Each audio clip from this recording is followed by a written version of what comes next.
trying something slightly new. Well, slightly old, actually. This is my original camera, which is actually an old Asus phone. Just looking at what I'm looking at here, the picture is way clearer, the lighting is way better, which is really weird because it shouldn't be. And I imagine the microphone might even be better, especially if you heard that little yappy dog outside. Oh, sorry. Yeah.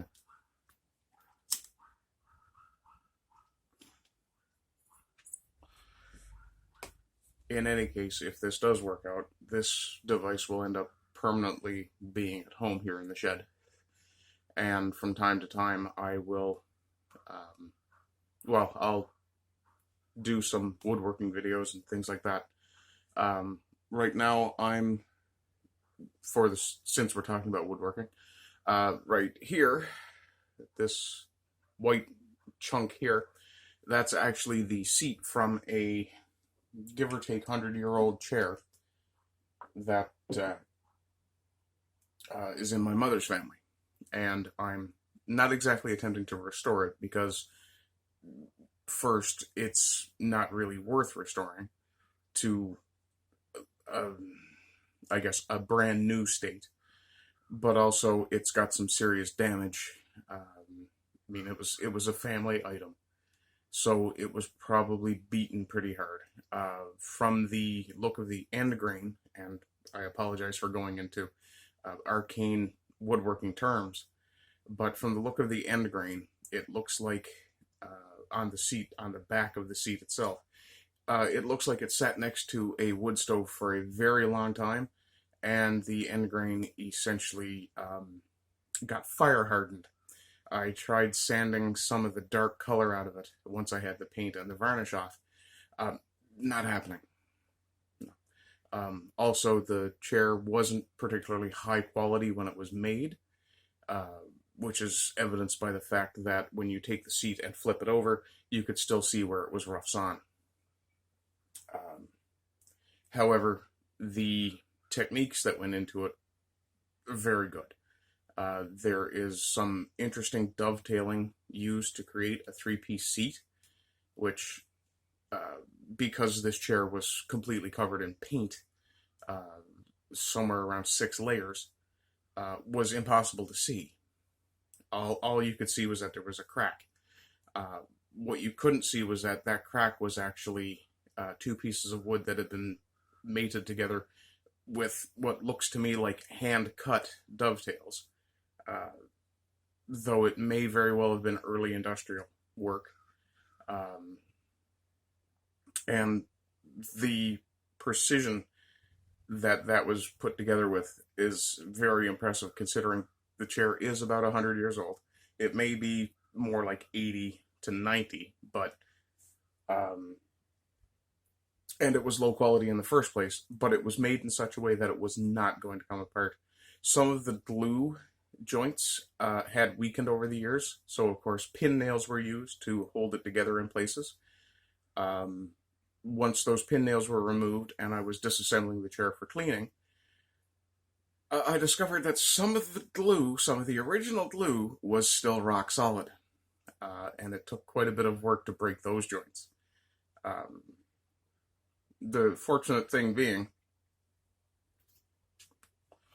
that glue from that era didn't generally do anything other than create a seal and a sort of cement effect. It didn't bond directly to the wood. So when I broke those glue seals, I wasn't actually breaking any wood. Or it may be that it was simply low-quality glue that happened to be sealed or fitted very well. Yeah.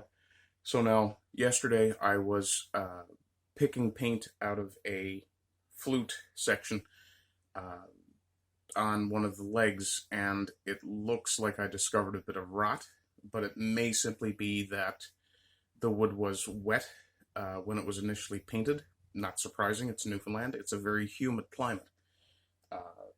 So it simply may be trapped water. So what I'm going to be doing with the pieces today with the exception of the seat, which I am done cleaning. I'll be putting that out in the sun because we are expecting a very warm day with no precipitation and hopefully relatively low humidity.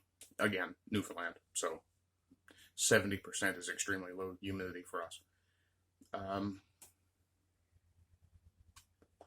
What else is going on here? I'm extremely pleased to see that not just myself, but if you watched my live stream, as broken as that was last night, you hopefully caught me talking about trying to be optimistic and to do, when I'm talking about the pop culture stuff especially, where we should kind of stop chasing improvement or correction and instead simply build new. I mentioned that fairly briefly, and it may have been during one of the periods where I was disconnected. But immediately after I finished my stream, actually, it might not have been immediately after, but of course, relaxing before bed, I was playing a little Xbox and got a ping on my phone and saw, oh, Razor is live streaming. This will be worth watching. Popped it on, and he's interviewing Blaine Pardo, recently canceled Battletech author. And, well, canceled. See, cancellation doesn't work anymore because the minute someone goes, oh, we canceled that guy because he's an istophobe. The minute you do that, you activate the Streisand effect. Well done, genius. Yeah. Eric July is a perfect example of what happens when you trigger the Streisand effect. If people had simply ignored the Rippaverse, if people in opposition to the fandom menace, the Iron Age, the rise of lions, yeah, I might as well coin my own phrase for what's going on. Yeah. But if the oppositional forces hadn't started yelling about Eric July being non-woke, or I think there were some racial epithets thrown at him, which isn't surprising. He is black. So that's an easy go-to for the left.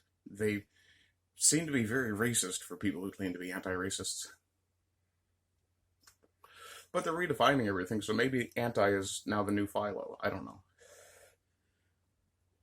But what happened was, of course, now Ripa may very well have gotten to, more likely than not, just because of the promotion that was being done, he would have easily reached his $100,000 goal. Would he have gotten to 3.3, or probably by the time the book is released, $3.5 million?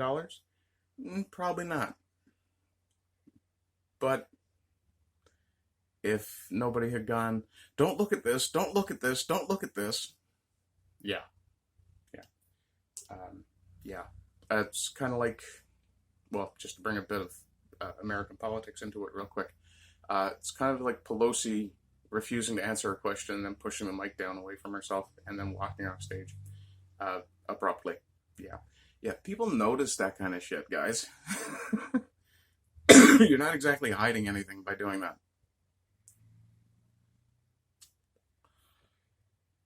What else have I got going on?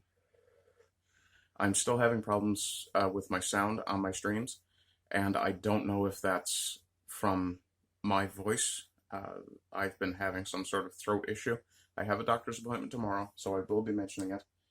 And what I'm hoping is, because I've slipped on my semi-keto diet that I've been doing, I'm hoping that if I correct that, then I will correct the throat issue. I'm fairly certain the first thing I'm going to be told is, stop this.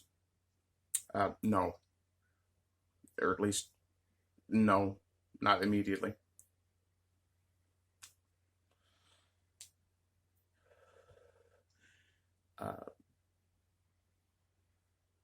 I know it's bad for me.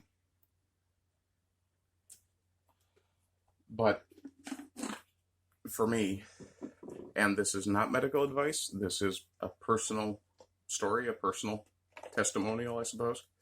But for me, I find that smoking is psychologically soothing. And plus, I like the stimulation from nicotine. But I can't see myself sucking on a USB stick. Sorry, millennials. Let's see what else is going on. I think that's pretty much it. I've got a few projects planned, which should be begun. Right now, the priority is to finish that chair, and I have a commission from another individual, so that's going to be a priority as well. In fact, today I'm going to be making some phone calls to set up estimates of costs for that individual. And I apologize for being vague. I generally don't like to talk about my real-world clients. Confidentiality is a business practice. So it's something I've always practiced. And while I would love to talk to you guys about it, until I have the clients say so that I can, and I'm not 100% sure what purpose it will serve at this point. So until I have both of those pieces of information, I definitely will not talk about it. Let me see what else. Other than that, there's not a lot going on. So I hope you guys are doing well. I hope you continue to do well. And rise again until lambs become lions. Have a good day.